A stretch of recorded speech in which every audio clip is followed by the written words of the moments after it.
നമസ്തേ. ഇന്നത്തെ ക്ലാസ് ധനുരാസന. ശരീരത്തെ ഒരു വില്ല് പോലെ നിർത്തുന്നത് കൊണ്ടാണ് ഇതിന് ധനുരാസന എന്ന് പേര് വന്നത്. ധനുരാസന ദഹനേന്ദ്രിയങ്ങളെ ഉത്തേജിപ്പിക്കുന്നു. മലബന്ധം, ഗ്യാസ് ട്രബിള്, കുടവയറ് എന്നിവയ്ക്കൊരു വലിയൊരു പരിഹാര മാർഗമാണ്. അടിവയറിലെ രക്തസഞ്ചാരം വർദ്ധിക്കുന്നതിലൂടെ ആർത്തവ തകരാറുകൾക്ക് വലിയ മാറ്റമുണ്ടാകുന്നു.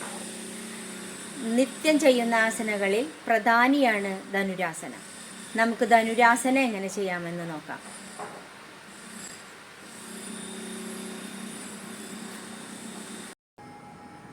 ധനുരാസന റെഡി.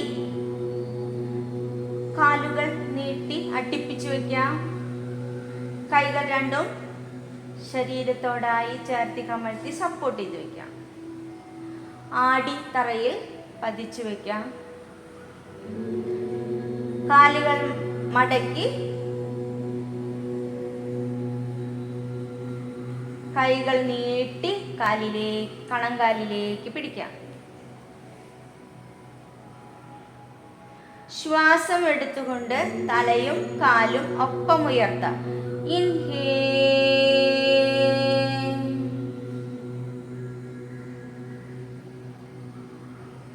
1 2 3 4 5.